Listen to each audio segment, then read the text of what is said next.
Welcome back to Homesteading with the m&ms, where each week we give you another episode of what's happening here on our Northeast Iowa 21-acre homestead. My husband Alvin and I have been married for 25 years and we have 7 children. 5 of those children still live at home. Our oldest 2 are married and no longer live at home, so this means we also have 2 son-in-laws and 1 grandson so far. So on our 21-acre homestead, we seek to preserve the self-sufficient lifestyle of our old order Mennonite heritage for the next generation. We involve the children in every aspect of the homestead, from raising and harvesting our own meat, gardening and preserving to fill the family's larder, or preserving the dairy from the family milk cows, plus all the many other skills that develop the character and integrity and relationships of a family that seeks to bring glory and honor to their Heavenly Father.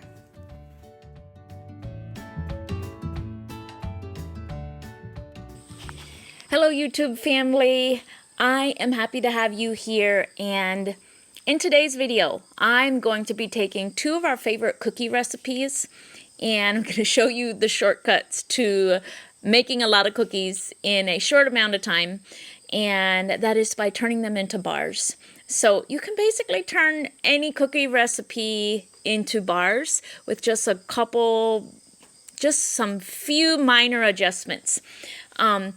It is quiet around here because school has started and all 5 of the youngest Zimmerman children are off at school.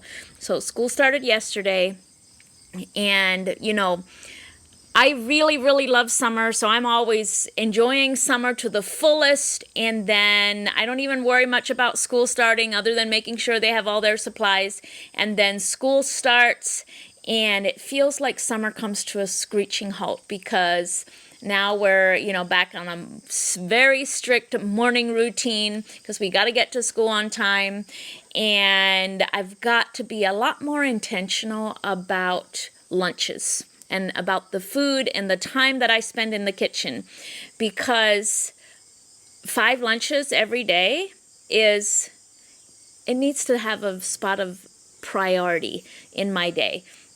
So yesterday, the kids were like, oh, what do we put in lunches? And that was my screeching halt.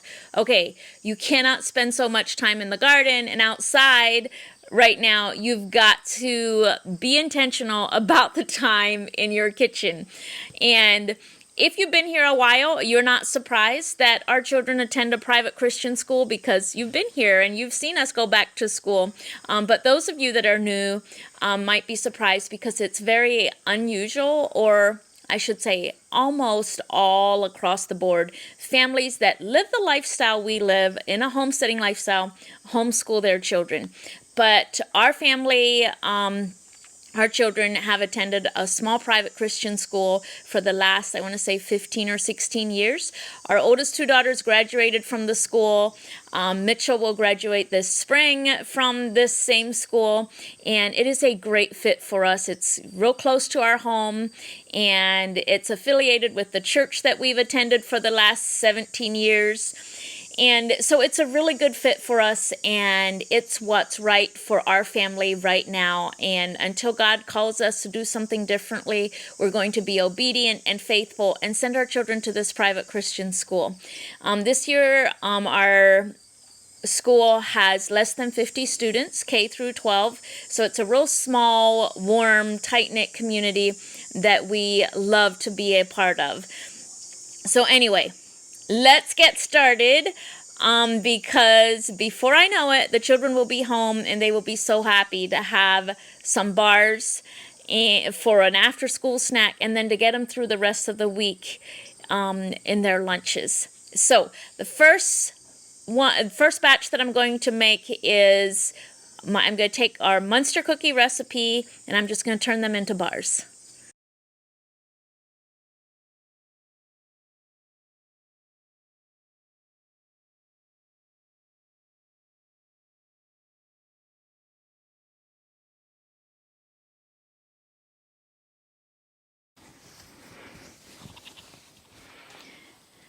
So now that I've got my kitchen ready for filming, we can start making the bars.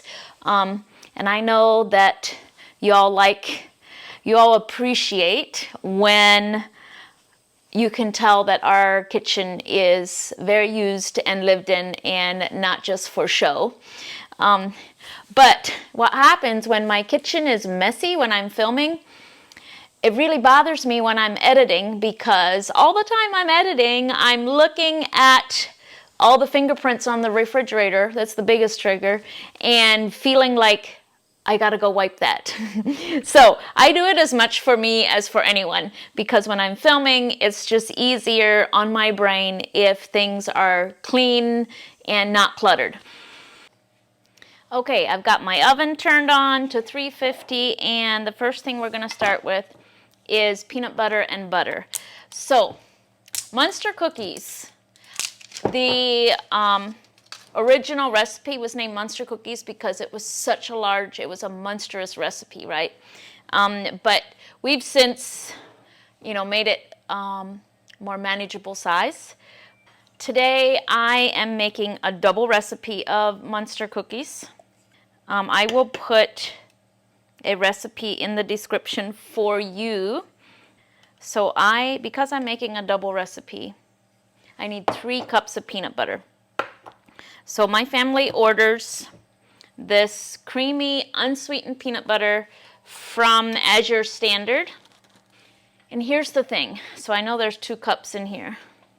Peanut butter that does not have stabilizers in it will separate, and you'll have all the oil on top.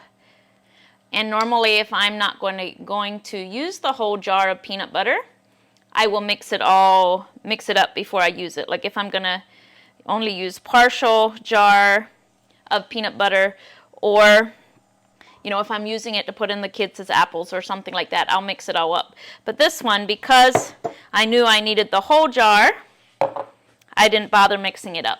Oh, here's a good tip for you. If you order this kind of peanut butter, you can save these jars and the lids. You can can jellies and jams in these. You could actually can anything in these, because the lid has a little rubber seal in there. And I grew up watching my grandma she would reuse all glass jars, and the ones she'd keep the lids, and if they have a little rubber ring on the inside, she would reuse them. So I'm saving all of these. Probably one day my grandchildren will clean out my stuff and they'll be like, I don't know why Grandma kept all these jars. But it was my grandma's influence, their great-great-grandma's influence, that wouldn't let me throw these good little glass jars with sealable lids, wouldn't let me throw them away. Okay, so if you bake with peanut butter, I got to stir this one up. So my sister used to work at a bake shop, and then she had her own bake shop and baked for farmers market, and she used this Munster cookie recipe and sold lots and lots of them. And if you have a cookie recipe that calls for peanut butter, it's very important that you stick to the same kind of peanut butter every time you make it, because every peanut butter has a little bit of a different fat content, and so it's going to turn out differently. If you're using this recipe and making Munster cookies and you want them to turn out just perfect, you'll need to use, I think it's the Jiffy peanut butter. The old recipe that I had that was directly from my sister had the note on about which peanut butter to use that made the most presentable cookies. Like I said, she sold them. So she needed them to be presentable. My goal here today is to make a somewhat healthy snack for my children's lunches. So I'm not worried about how presentable these bars are going to be. So I'm using the most nutritious peanut butter without all the additives and stabilizers that's available to me. But if you want to use Jiffy peanut butter, you sure may. I just don't want those extra unnecessary ingredients in what I'm making for my family. So the next thing I need is 1 cup of butter for my double recipe, and this is my homemade butter. This is just how I store it in other containers, and I put it in the freezer that way. And because it's not pre-measured, I need to weigh out 1 cup of butter, which is 8 ounces. And then I'm going to soften this butter. So I've been busy making cheese these days as well. I am softening my butter on the stovetop like this because I don't want my butter melted. I just want it softened. So I'm just going to soften it in some warm water, and you could just put your butter in the microwave and soften it that way, and I won't judge you at all.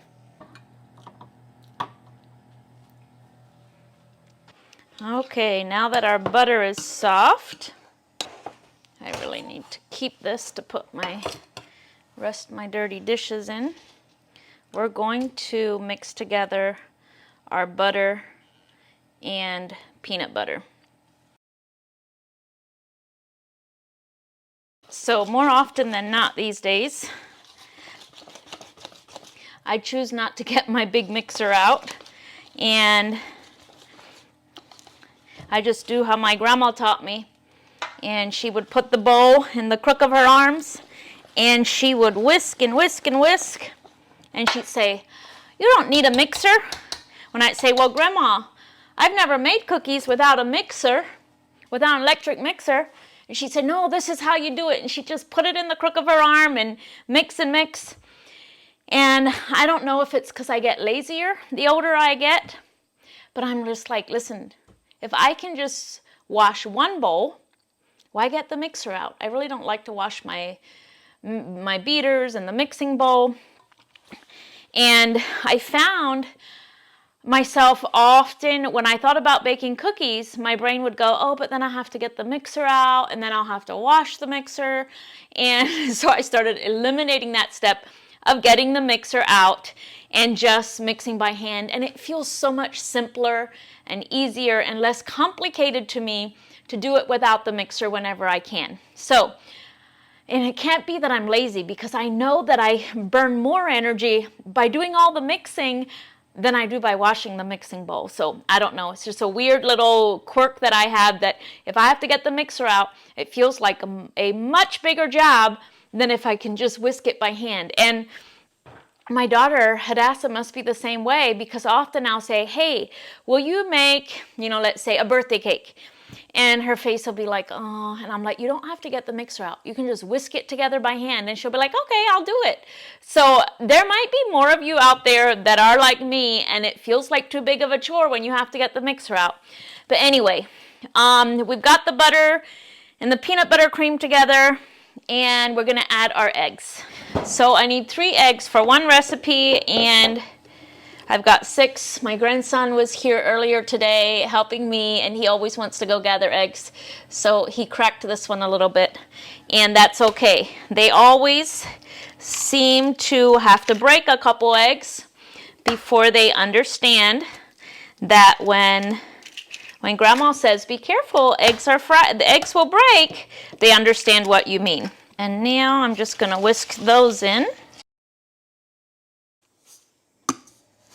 So if you're making a single recipe, you need 1 cup each of granulated sugar and brown sugar.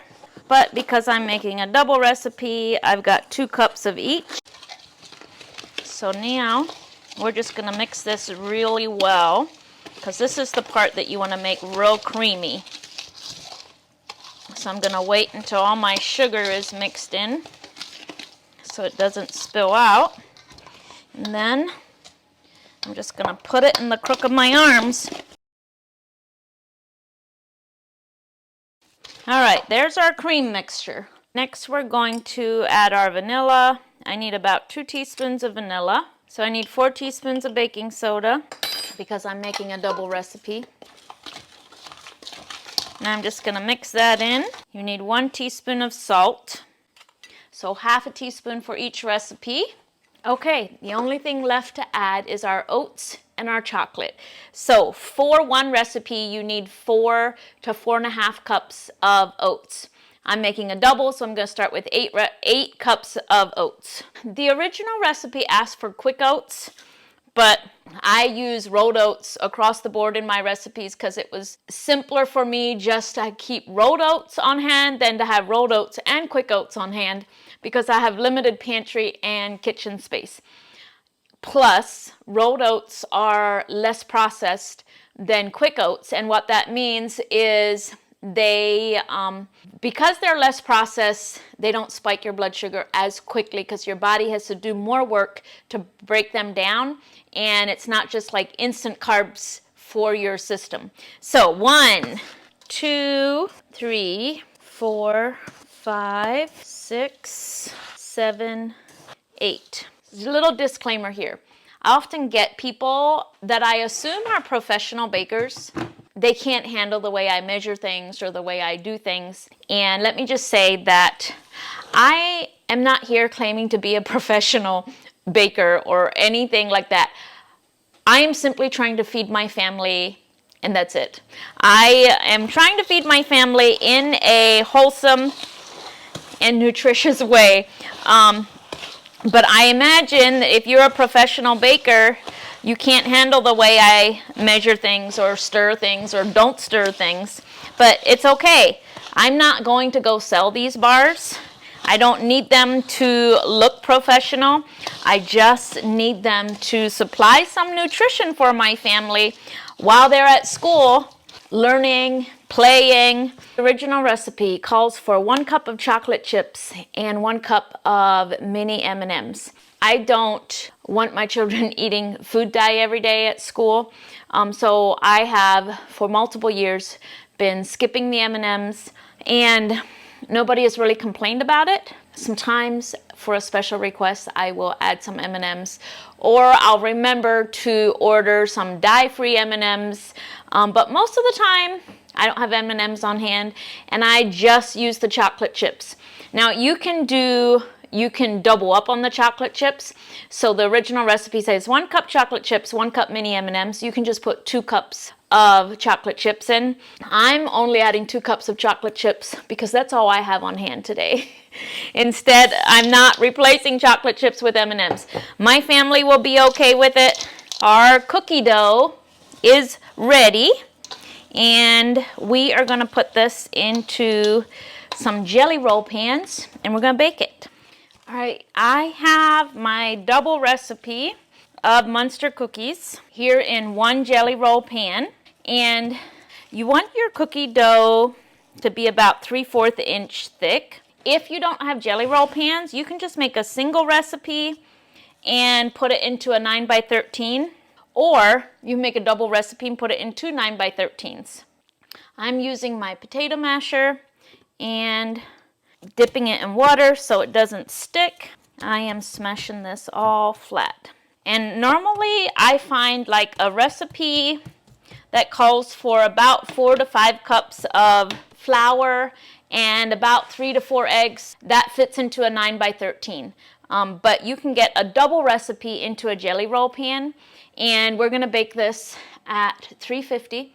Don't bake it at 375, even if your cookie recipe calls for 375, because what will happen is your edges get really brown and dark, and my family doesn't like dark cookies.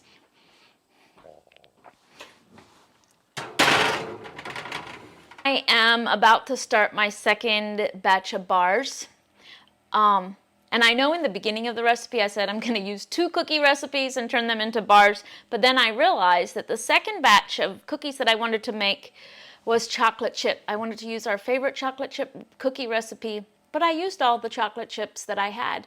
So, pivot, and I'm simply going to make our homemade, what I call homemade Cliff Bars, or protein bars or granola bars. But the Munster cookie bars are almost done. I've timed them. It's been almost exactly 20 minutes. My grandma taught me you never go by the clock. She taught me to use my fingers and my eyes to see when something was done baking. And it's very important when you are turning cookies into bars, because if you overbake them, it's not like you just, 8 cookies are overbaked. It's your whole batch is overbaked. And if you underbake them, you may only be able to eat, the outside edges that are fully baked. So I'm going to give you some tips on when these when these bars are done, and these tips apply for almost all cookies.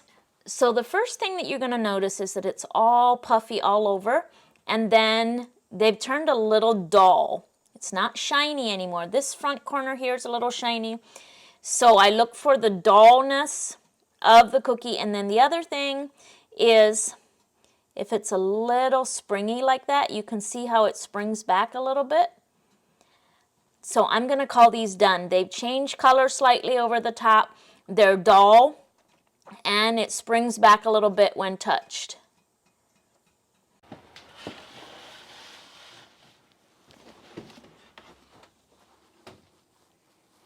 All right, my bars are cooling. So I'm going to cut these and get them into the freezer.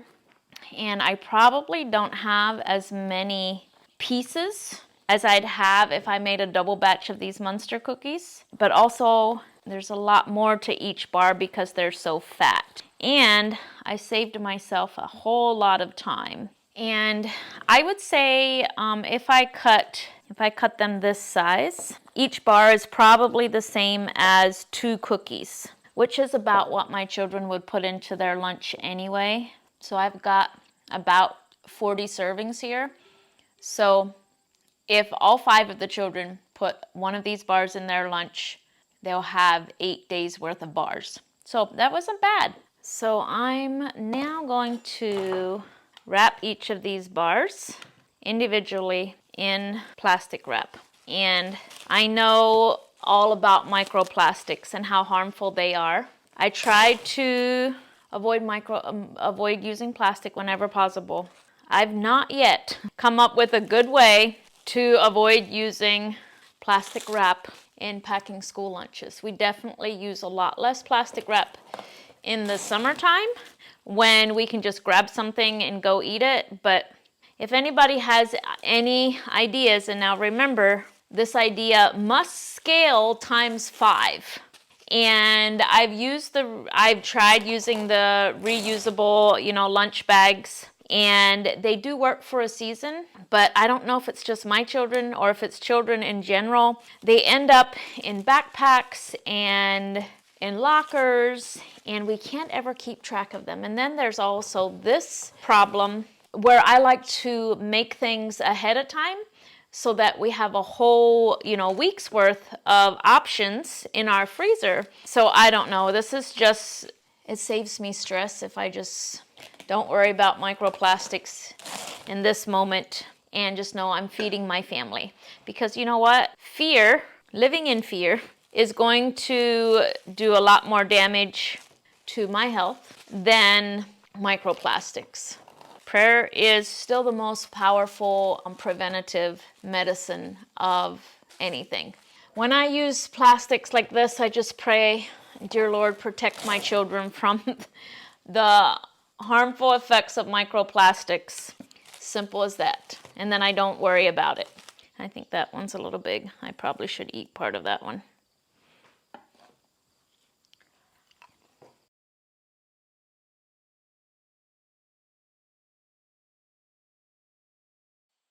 So then, of course, to make all my efforts worthwhile, all 5 of the school kids come home and they are thrilled to find that I have spent some time in the kitchen, not only because they have an after school treat, but also they will find these. I'll put them in the bottom drawer of our freezer that's in the kitchen, and they will snatch these up and put them in their lunches throughout the next week. Thank you, everybody, for being here. We will see you on Saturday.